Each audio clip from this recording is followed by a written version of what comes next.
모이기를 힘쓰는 교회라는 제목으로 하나님 말씀 전하겠습니다. 오늘 우리 함께 읽었던 본문 말씀은 세 부분으로 크게 이루어져 있습니다.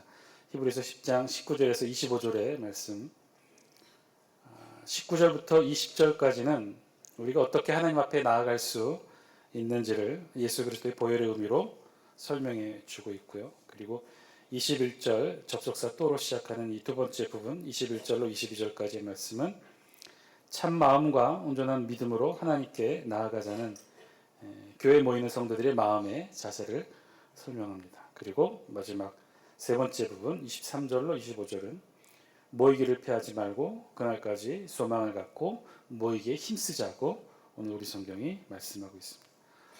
오늘 우리 본문을 다시 한번 정리하면 예수 그리스도의 보혈의 은혜로 우리는 이제 하나님을 만날 수 있게 되었다. 그러니 정성을 다해 참 마음과 온전한 믿음으로 하나님을 만나자. 그리고 하나님을 만나러 모이는 일에 열심을 다하자. 오늘 말씀의 사실 주제는 하나님을 만날 수 있다는 것이죠. 우리가 이 교회를 통해 이 모임의 자리를 통해 매주 예배를 통해 하나님을 만나고 있는 것인데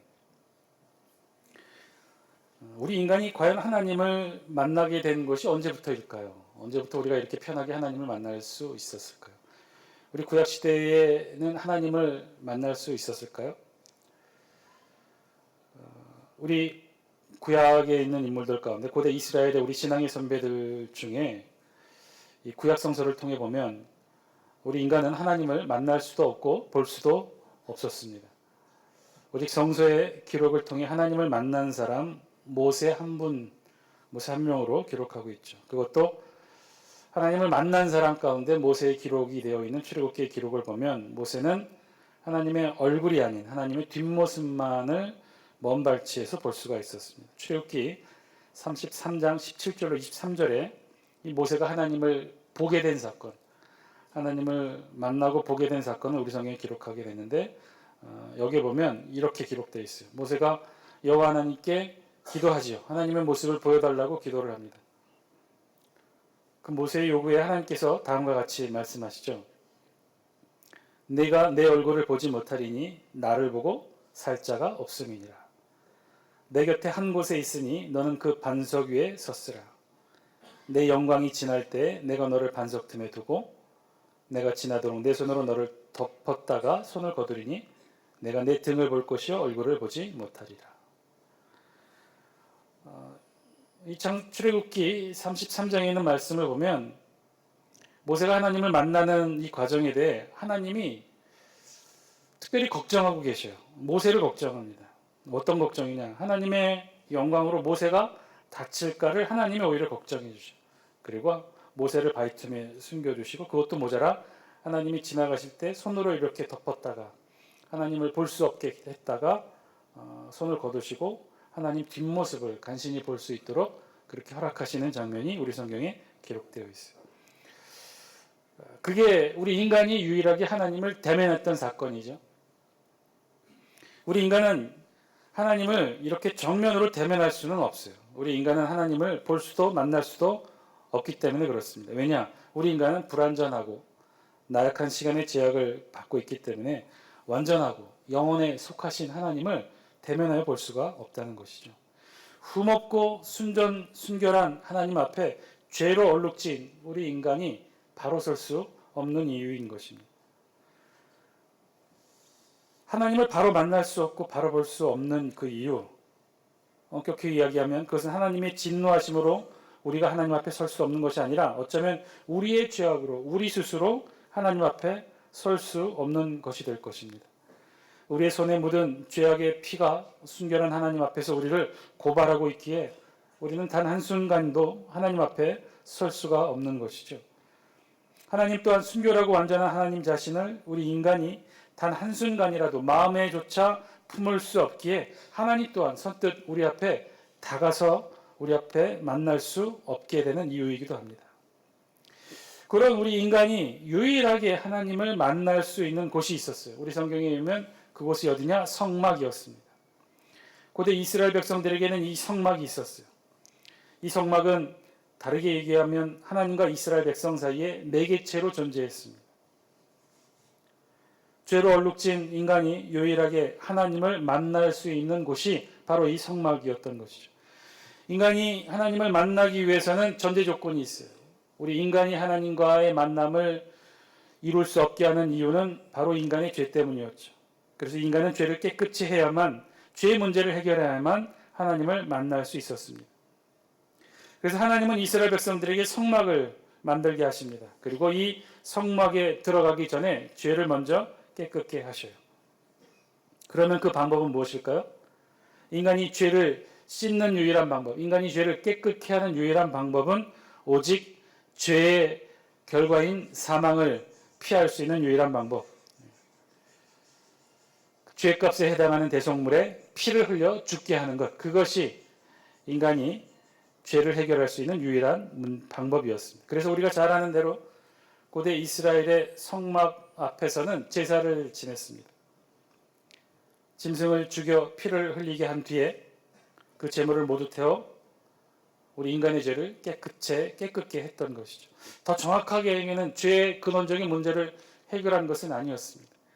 우리의 죄를 전가한 대속물에 피를 흘려 그 피를 뒤집어 쓰고 우리의 죄를 잠깐만 가리었던 거죠.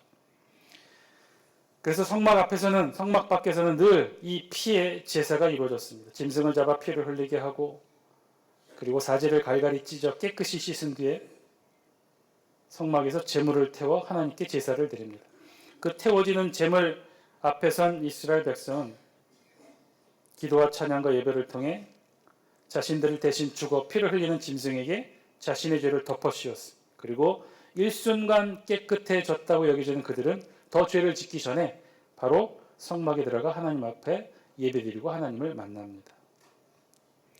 그 성막 안에는 거룩한 곳이라고 하는 특별히 지정되고 구분된 장소가 있었어요. 지극히 거룩한 장소라는 뜻의 지성소라 이름하였던 그 장소, 그곳에는 법궤가 놓여져 있었습니다. 이곳에는 실제 이스라엘 백성 가운데 임하고 임재하셨던 하나님의 임재의 상징인 법궤가 있었어요. 따라서 이곳만큼은 그 누구도 들어올 수 없었습니다.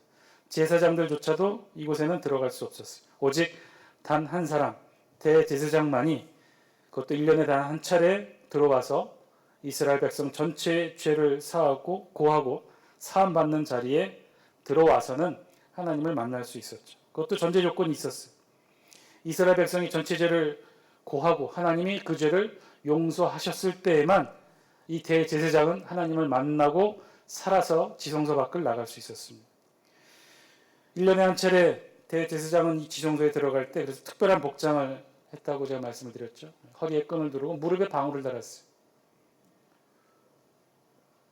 만약에 하나님께서 이스라엘 백성 전체의 죄를 사해 주시지 않는다면 이 대제사장은 그 자리에서 죽을 수밖에 없었고, 죽음은 더 이상 이 무릎의 발소리, 방울소리가 들리지 않기 때문에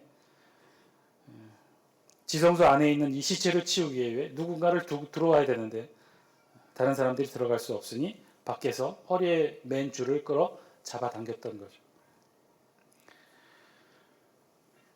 성막에서 짐승의 피를 흘려 우리 인간의 죄를 가리고 하나님을 만날 수 있는 유일한 방법, 구약시대에 유일하게 하나님을 만날 수 있는 방법, 그것이 없는 것은 아니었으나 있었으나 꽤 매우 불완전했습니다. 구약시대 인간은 이렇게 하나님을 만날 수밖에 없었어요. 이것이 고대 이스라엘 백성들에게 있었던 성막 안의 지성소의 모습이고 성막을 통해 하나님을 만나는 방법이었습니다. 하나님을 만난다는 것이 얼마나 힘들고 어려운 일인지, 또 이 지성소라는 것이 얼마나 무서운 것인지, 이스라엘 백성들에게 죄 용서함이 얼마나 간절하고 소중한 것인지 오히려 이들은 성막을 통해 하나님을 만나는 자리에서 깨닫고 배우게 되었던 것이죠. 하나님을 만날 수는 있었으나 굉장히 두렵고 어렵고 힘든 방법으로 하나님을 만났던 것이죠. 그런데 지금 우리의 입장에서는 한편으로는 조금 이러한 이스라엘 백성들이 부럽기도 합니다. 왜냐?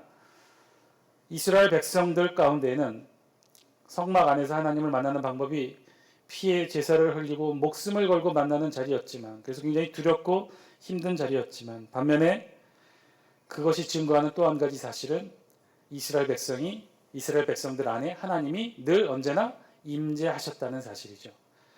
실제로 이스라엘 백성들은 40년 광야 생활을 거치면서 또 이후 성전 생활 시대를 거치면서 하나님의 임재하심을 겪었던 민족이에요. 하나님은 이스라엘 백성들과 함께 그들 가운데 거하셨어요.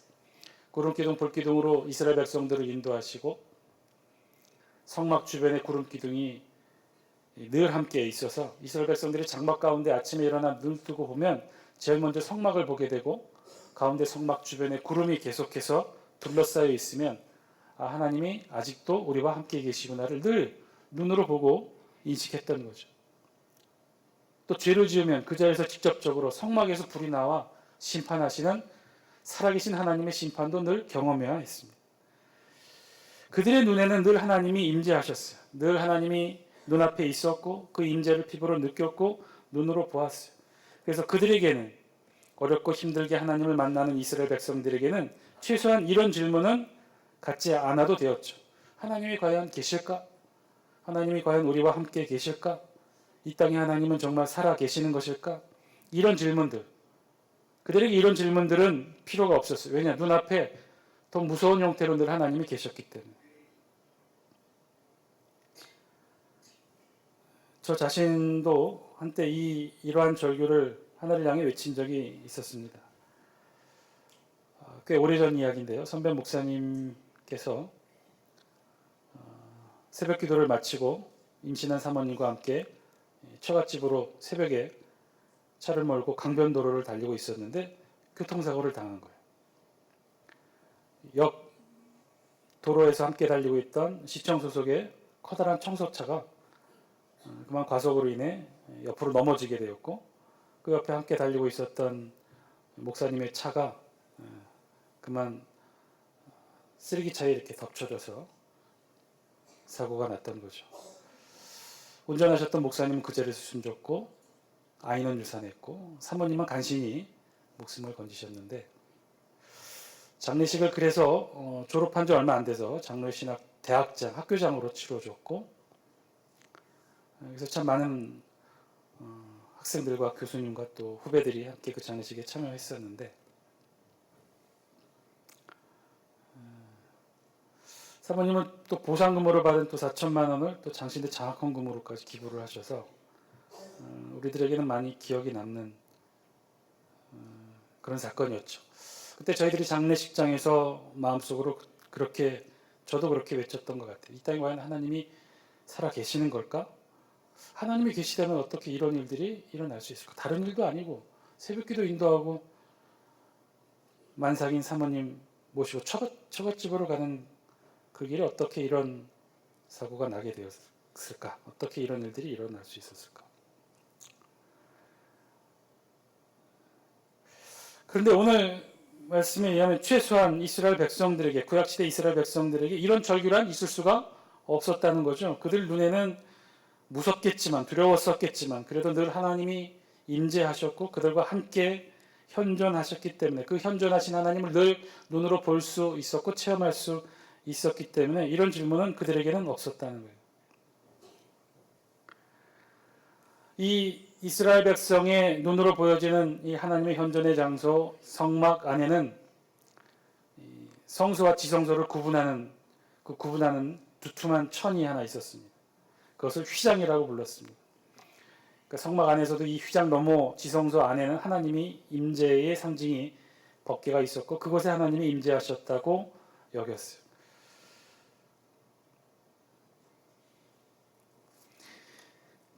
지금의 우리는 하나님을 만날 수 있을까요?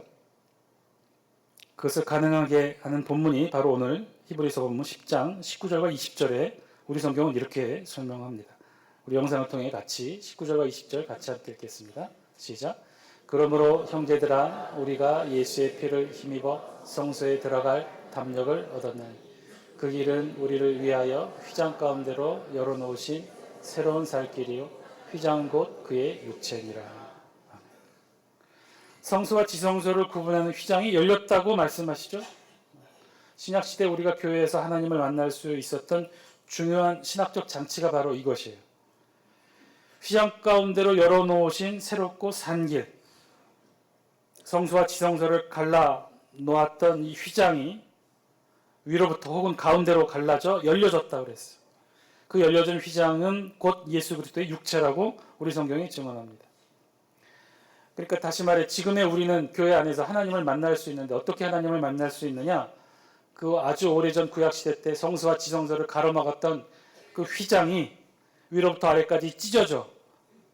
그래서 그 휘장을 상징하는 예수 그리스도의 몸이 육체인 예수 그리스도께서 죽어 찢어주셔서 하나님께서 그 휘장을 열고 새롭게 열어 우리와 함께 나와 만나 주신다는 것이죠. 이 사건을 우리 신약성경 마태복음 27장 45절 56절에는 예수님의 십자가 죽음의 기록으로 이렇게 기록해요. 50절과 51절에 보면 이렇게 기록합니다. 예수께서 다시 크게 소리 지르시고 영원히 떠나시다. 이에 성소 휘장이 위로부터 아래까지 찢어져 둘이 되고 땅이 진동하며 바위가 터지고. 예수님의 십자가상의 죽음과 동시에 어떤 일이 일어났었다고 우리 성경이 기록하냐면 예수님이 십자가의 죽음과 동시에 성소의 휘장이 찢어졌다는 거예요. 아래에서 위가 아니라 위에서부터 아래로 찢어지게 되었다는 거예요. 그리고 54절에는 형을 집행했던 로마의 군인들과 백부장이 이런 예수님의 모습을 보고 다음과 같이 고백했다고 했죠.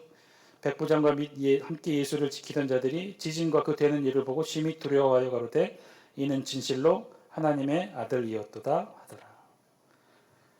갈라진 휘장, 지성소에 계신 하나님께서 성소와 지성소를 가르고 있었던 그 휘장을 찢으십니다. 이것의 의미는 하나님과 우리 인간 사이에 막혔던 그 휘장을 여신 것이죠.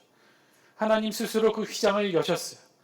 그 방법도 예수 그리스도 육체를 상징하는 휘장, 그 예수 그리스도를 십자가에 못 박혀 죽으시면서 그 육체를 찢는 그 찢음과 아픔과 고통과 보혈의 피를 통해 하나님과 우리 사이에 막혔던 휘장을 찢으셨어요. 자신의 육체를 갈라 휘장을 여시고 그리고 우리 자신에게 우리 하나님이 가까이 다가와 드러내신 거죠. 그 하나님의 찢어진 휘장, 그 육체가 바로 예수 그리스도라고 우리 성경이 증거하고 있습니다. 찢어진 예수 그리스도의 몸과 피를 통해 결국 우리는 하나님을 만날 수 있다라고 말씀하고 있는 거죠. 이제 우리는 하나님을 만날 수 있습니다. 구약과는 달리 신약에서는 하나님을 아주 자유스럽게 만날 수 있어요. 더 이상 짐승의 피도 필요 없습니다. 어렵고 힘든 제사도 복잡한 절차의 제사도 필요 없습니다. 왜냐? 하나님께서 2000년 전 이 땅에 예수 그리스도를 통해 하나님 스스로 자신의 육체를 갈라 우리 앞에 그 모습을 드러내 주셨기 때문입니다. 사랑하는 장수교 성도 여러분, 교회란 바로 그런 하나님의 육체를 갈라 우리 앞에 모습을 보이시는 그 하나님이 계신 곳이 우리 교회인 줄 믿습니다. 바로 이곳 하나님의 성전에서 하나님은 하나님 자신을 드러내시고 우리를 만나기를 원하고 계십니다. 우리에게 교회란 그래서 열려진 하나님의 육체를 상징합니다. 이곳에는 그래서 하나님 자신이 자신을 여셨기에 예수 그리스도의 보혈이 아직도 흐르고 있고 그 가운데 우리를 향해 모든 것을 여신 하나님께서 저와 여러분들을 만나기를 원하십니다. 우리에게 교회란 그렇게 우리를 간절히 만나고 너무나 간절히 원하셔서 자신의 육체를 스스로 여시고 우리를 만나기를 원하며 우리에게 다가오신 하나님이 계신 곳이 바로 이곳 장수교회입니다. 이곳에서 하나님이 우리를 저와 여러분들을 만나기를 원하십니다. 우리가 발을 딛고 서 있는 곳 세상이고 이 땅입니다.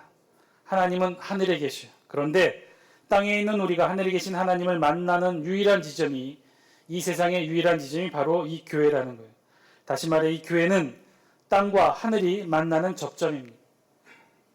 땅의 인간이 하늘의 하나님을 만날 수 있는 유일한 곳, 그것이 교회입니다. 인류 역사를 통해 우리 인간이 그토록 만나고 싶어 했던 하나님이 계신 곳, 그곳이 바로 이 교회 장수교회예요. 이 교회에서 하나님은 자신을 열고 우리를 만나기를 원하셔요. 눈물을 흘리는 기도를 드리시는 우리 주 예수 그리스도를 만날 수 있고 그 예수님의 중보를 통해 하나님을 우리는 만날 수 있습니다. 오늘 우리 보면 마지막 부분인 23절로 25절은 그 이야기를 기록하고 있어요. 우리 다 함께 영상을 통해 23절로 25절 말씀 같이 함께 읽겠습니다. 시작. 또 약속하신 이는 믿으시니 우리가 믿는 도리의 소망을 움직이지 말며 굳게 잡고 서로 돌아보아 사랑과 선행을 격려하며 모이기를 피하는 어떤 사람들의 습관과 같이 하지 말고 오직 권하여 그날이 가까움을 볼수록 더욱 그리하자. 아멘. 그날이 올 때까지 모이기에 힘쓰라는 말씀으로 우리에게 권면하고 있죠. 이 표현은 자주 많이 모이는 것을 의미하지만은 않습니다. 교회 모이되 그 참된 의미를 바로 깨달으라는 뜻이죠. 서로 돌아보아 사랑과 선행을 격려하는 거룩한 모임을 가지라는 거예요. 한 걸음 더 나아가 우리 자신이 누구인지를 깨닫는 모임이 바로 이 우리 교회 공동체 모임이 되라고 하는 거죠. 우리가 누구일까요? 우리는 이 세상 살아가는 그리스도인입니다. 하늘의 백성이고 하나님의 자녀입니다. 하나님의 아들과 딸로서 땅의 백성이 아닌 하나님의 백성, 거룩한 신의 자녀로 이 세상을 살아갑니다. 그리고 교회는 바로 그러한 땅과 하늘이 만나는 곳이죠. 이 세상, 이 땅에 존재하는 유일한 하늘의 영역, 신의 영역이 바로 이곳 장수교회입니다. 이 교회에서 우리는 하나님을 만나요. 그리고 하늘의 백성인 우리 그리스도인들이 거할 곳은 땅이 아닌 하늘임을 매주 매일매일 우리 교회를 통해 깨닫고 인식하고 각인하는 자리가 바로 이 자리입니다. 이 세상에서 유일하게 하늘을 경험하고 천국을 경험하고 천국을 학습하는 자리, 바로 이 자리가 바로 우리가 함께 예배드리는 장수교회 교회 공동체입니다. 이곳에서 모여 우리는 천국을 경험하고 학습합니다. 천국 백성의 삶이 어떤지를 나누며 익히며 살아갑니다. 서로를 향해 독소를 내뿜는 세상의 삶이 아니라 험담하고 미워하고 자기 주장을 내세우는 세상의 거리가 아니라 하나님의 사랑을 나누고 천국을 연습하는 자리, 그 자리가 바로 이 자리, 우리 장수교회입니다. 이 땅에 세상에 사는 우리가 이곳에 모여 하늘의 백성, 하나님의 자녀가 되어가는 곳, 그것이 바로 이 자리, 바로 여러분이 함께 예배드리는 이 자리입니다. 이 자리 사랑하시는 여러분 되시길 바랍니다. 끝까지 사랑하시고 아름다운 신앙의 유산으로 우리 자녀들에게 물려줄 수 있는 또 여러분 되시기를 주의 이름으로 간절히 축복합니다. 거룩하고 은혜스러운 자리, 영원히 잊지 않는 이 자리 되게 하여 주옵소서. 늘 하나님 앞에 기도하시며 장수교회를 위해 사랑하시는 여러분 되시기를 주의 이름으로 간절히 축복합니다. 기도하겠습니다.